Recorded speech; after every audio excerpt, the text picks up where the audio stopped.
This will be a follow-up video to the two videos I filmed in regards to the decline in the wild turkey populations, in particular in the southeastern United States.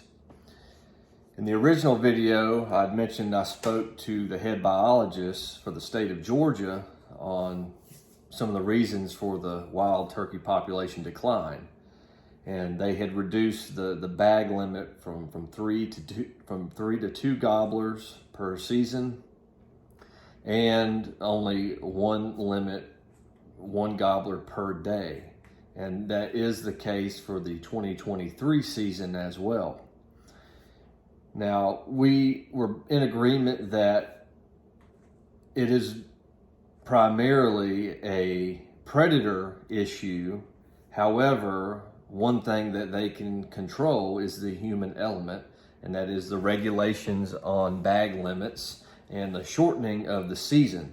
I understood that, and that is one way to help. However, it is putting a Band-Aid on a bullet hole per se. It's not solving the problem. It will delay the ultimate outcome, but will not solve the problem. Solving the problem is going after the predators that are really taking out the turkeys. So I think the peak poult production was around, 4 poults per hen, and I think that's down to 1 or 1.8 poults per hen currently. And it's a major problem. And we could see them reduce the bag limit to 1 in a couple of years if we don't see improvements. However, I wanted to say that I wanted to commend the Georgia Department of Natural Resources on a major change that they did for the 2022-23 seasons. And that is in regards to raccoon and possums. I'll read it to you verbatim. This is straight out of the regulations book. On private land, no closed season and no bag limit for hunting or trapping raccoon or possum. Hunting season on national forest lands and on most WMAs is August 15th to the last day of February. No bag limit for possum and raccoon. So I think this is absolutely an awesome change, and so I'd like to commend the Georgia Department of Natural Resources on that. Nest predators are probably the biggest issue with the wild turkey population. Turkeys are nesting on the ground, in the brush, and their nests are easily accessible. And raccoons are a major player in this, as are possums. And I spoke in some previous videos that even the few people that do hunt raccoon, their numbers are very low compared to what the hunters were back in the 70s and 80s. There was a big following on raccoon hunters and running them with dogs. It's just a rare thing to even hear about it these days.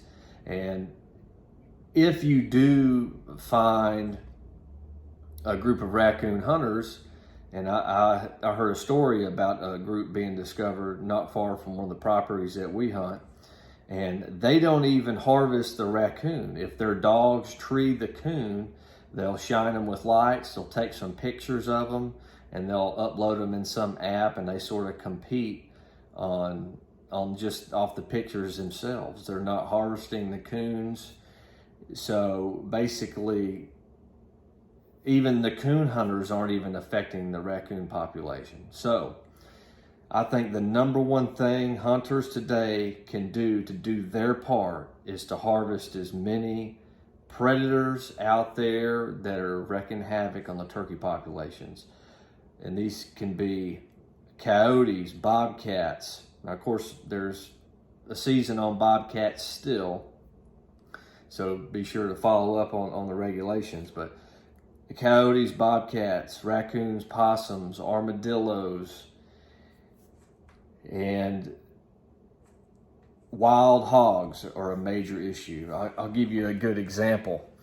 So one of the properties that I hunt in the Piedmont region of Georgia, we are covered up with wild hogs. Nobody can hardly go in the woods without seeing one or multiple. And wild hogs are omnivores. They eat anything and everything they can get to. And if they come across the turkey nest, you can bet they will absolutely destroy it.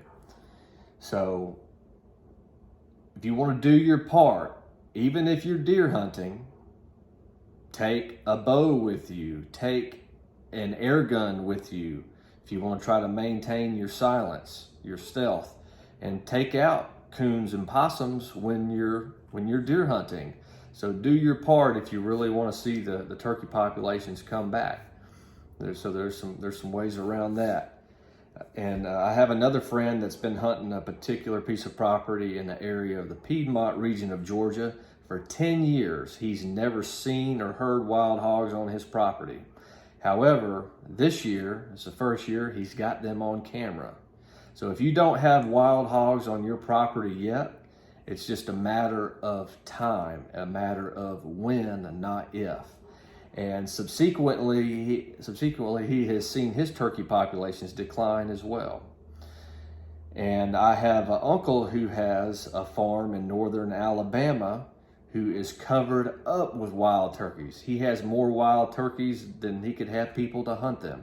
However, he does not have wild hogs yet on his property. He's not seen them, not seen any pictures of them.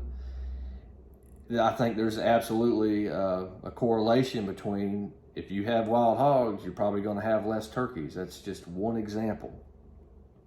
Another thing that you can do is get involved with trapping. The most effective and efficient means of reducing populations such as coyotes, bobcats, raccoons is trapping. But you got to go through and get your trapping license. There's some special regulations in regards to trapping. Now, I know a gentleman that trapped 25 raccoons in one summer, and what he would do, he had a tripod feeder. We're all familiar with the tripod feeders, and he would, in a perimeter around that feeder, he would place the coon traps. Now, raccoon traps looks like a small ice cream cone, and it sticks down in the ground, and you can put cat food or something down in the ice cream cone item, and they put their hand in, and then they can't pull it back out. So they're very effective, very inexpensive. And so that's something you can do to really put a dent in the raccoon populations on your property. And coyote trapping, absolutely effective.